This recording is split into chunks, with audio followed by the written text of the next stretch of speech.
उसके बाद रेंट जो कि हमारा एक्सपेंडिचर है 600 रुपया दिया गया है। तो चलिए यहाँ रेंट हम लोग एक्सपेंडिचर में यहाँ रख लेते हैं और यहाँ हम लोग 600 रुपया दे देंगे।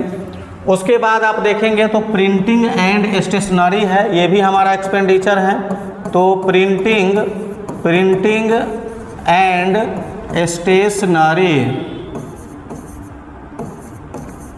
तो प्रिंटिंग एंड स्टेशनरी जो हमारा है ये जो कितना दिया गया है, ये हमारा दिया गया है लगभग 145 रुपया, 145 रुपया। तो स्टेशनरी जो कि हमारा छूट गया था यहाँ लिख लेंगे 145 रुपया। उसके बाद आप देखेंगे परचेज ऑफ डिफेंस बॉन्ड है, परचेज है नहीं लेंगे। उसके बाद आपका यहाँ दिया गया है परचेज ऑफ फर्नीचर है नहीं लेंगे।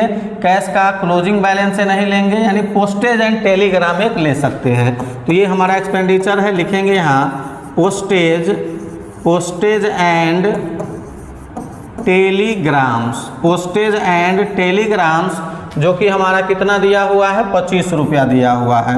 तो एक्सपेंडिचर साइड का जो भी लेखा होता है वो आपका यहाँ हो गया। अब उसके बाद हम लोग देखेंगे इनकम में, याद रखना है कि यहाँ भी ओपनिंग बैलेंस कैश का नहीं लेना है सब। सो हेलो स्टूडेंट्स, कैसे आप सब लोग, उम्मीद है अच्छे होंगे, स्वस्थ होंगे। तो आज का जो ये क्वेश्चन लिया गया है एनपीओ चैप्टर से लिया गया है, यानी नॉट फॉर प्रॉफिट ऑर्गेनाइजेशन, और ये बिहार बोर्ड वाले के लिए 12th क्लास वाले के लिए वरदान साबित होने वाला है। और ये क्वेश्चन जो लिया गया है एनपीओ से, और जो क्वेश्चन है वो है इनकम एंड एक्सपेंडिचर अकाउंट। चलिए क्वेश्चन को जानते हैं। निम्नलिखित प्राप्ति और भुगतान खाता से 31 मार्च 2025 को समाप्त होने वाले वर्ष के लिए आपको आय तथा व्यय खाता तैयार करना है। तो आप यहाँ देख रहे हैं कि यहाँ इनकम एंड एक्सपेंडिचर अकाउंट ऊपर हेडिंग में लिखा गया, एक साइड एक्सपेंडिचर, फिर अमाउंट, इनकम और अमाउंट लिया गया। इनकम एंड एक्सपेंडिचर के लिए मैंने आपको बताया था कुछ कॉमन चीज़ों को याद रखना है, जैसे कि इसमें कैश का बैलेंस ओपनिंग हो या क्लोजिंग हो उसका लेखा नहीं होता है। दूसरा, कोई कैपिटल रेवेन्यू हो तो उसका लेखा नहीं होगा। एसेट्स परचेज हो या सेल हो, किसी भी प्रकार का एसेट्स हो लेखा नहीं होगा।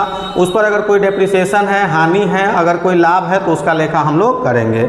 इसके साथ साथ इसमें कुछ नॉन कैश आइटम हैं, जैसे आउटस्टैंडिंग, तो उसका जो क्लोजिंग ईयर का बैलेंस होता है संबंधित मदों के साथ जोड़ देते हैं, और ओपनिंग ईयर का जो बैलेंस होता है वो घटा देते हैं। एडवांस में ओपनिंग ईयर को जोड़ देते हैं और क्लोजिंग ईयर को घटा देते हैं। अगर इसका ओपनिंग क्लोजिंग नहीं दिया हुआ है तब आप आउटस्टैंडिंग को संबंधित मद के साथ जोड़ देंगे, प्रीपेड या एडवांस को घटा दीजिए।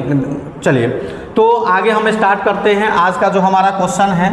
यहाँ पर देखेंगे सबसे पहले ओपनिंग बैलेंस ऑफ कैश दिया गया है और बैंक का दिया गया है, तो हम लोग नहीं लेंगे। तो हम लोग पहले पेमेंट वाला जितना भी मद है सारा एक्सपेंडिचर में लाते हैं, देखते हैं क्या है। जैसे पहला हमारा सैलरी है, 3500 रुपया दे रहा है, तो यहाँ हम लिख सकते हैं टू सैलरी, और ये सैलरी हमारा कितना है, ये 3500 रुपया है, यहाँ हम लिख लेंगे। उसके बाद रेंट जो कि हमारा एक्सपेंडिचर है 600 रुपया दिया गया है, तो चलिए यहाँ रेंट हम लोग एक्सपेंडिचर में यहाँ रख लेते हैं और यहाँ हम लोग 600 रुपया दे देंगे। उसके बाद आप देखेंगे तो प्रिंटिंग एंड स्टेशनरी है, ये भी हमारा एक्सपेंडिचर है। तो प्रिंटिंग एंड स्टेशनरी, तो प्रिंटिंग एंड स्टेशनरी जो हमारा है ये जो कितना दिया गया है, ये हमारा दिया गया है लगभग 145 रुपया, 145 रुपया। तो स्टेशनरी जो कि हमारा छूट गया था यहाँ लिख लेंगे 145 रुपया। उसके बाद आप देखेंगे परचेज ऑफ डिफेंस बॉन्ड है, परचेज है नहीं लेंगे। उसके बाद आपका यहाँ दिया गया है परचेज ऑफ फर्नीचर है नहीं लेंगे। कैश का क्लोजिंग बैलेंस है नहीं लेंगे, यानी पोस्टेज एंड टेलीग्राम एक ले सकते हैं। तो ये हमारा एक्सपेंडिचर है, लिखेंगे यहाँ postage and telegrams, postage and telegrams जो कि हमारा कितना दिया हुआ है 25 रुपया दिया हुआ है। तो एक्सपेंडिचर साइड का जो भी लेखा होता है वो आपका यहाँ हो गया। अब उसके बाद हम लोग देखेंगे इनकम में, याद रखना है कि यहाँ भी ओपनिंग बैलेंस कैश का नहीं लेना है। सब्सक्रिप्शन यहाँ हम लेंगे, तो यहाँ लिख सकते हैं बाय सब्सक्रिप्शन, ये हमारा एक प्रकार का आमदनी है। और सब्सक्रिप्शन जो दिया गया है वो कितना दिया गया है, तो आप देखेंगे 3000 दिया है, लेकिन इसमें क्या कह रहा है कि 25-26 का यानी 2025-26 का 200 रुपया इसमें इंक्लूड है, मतलब क्या है, एडवांस है। और एडवांस के लिए मैंने अभी अभी आपको बताया है कि जब एडवांस और प्रीपेड एडवांस और आउटस्टैंडिंग के लिए कुछ नहीं दिया हो, जैसे ओपनिंग और क्लोजिंग बैलेंस नहीं दिया हो, तो आउटस्टैंडिंग को संबंधित मदों में जोड़ देते हैं और एडवांस को हम लोग हटा देते हैं। तो 3000 में से 200 रुपया गया तो यहाँ बच गया 2800 रुपया। दूसरा उसके बाद हम लोग देखते हैं इंटरेस्ट ऑन इन्वेस्टमेंट, ठीक है, इसको ले लेंगे, ये भी हमारा आमदनी है। तो यहाँ ले लेते हैं interest on investment, interest on investment, और ये कितना दिया गया है, 1500 रुपया दिया गया। उसके बाद आपका एक बैंक इंटरेस्ट भी है, इसको भी ले लेंगे। तो बाय, यहाँ ले लेंगे by bank interest, by bank interest, और ये आपका 10 रुपया दिया है। सेल ऑफ फर्नीचर है जो कि हमको नहीं लेना है, यानी कि संपत्ति का सेल हो, परचेज हो, कुछ भी नहीं लेना है। कैपिटल रेवेन्यू हो, उसको भी नहीं लेना है।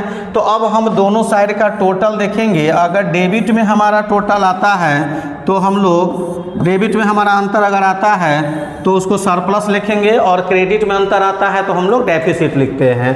तो इसको अगर जोड़ते हैं तो 2800, 1500 और 10, कुल मिला के हमारा यहाँ कितना होता है, 8 5 13, 4310 रुपया।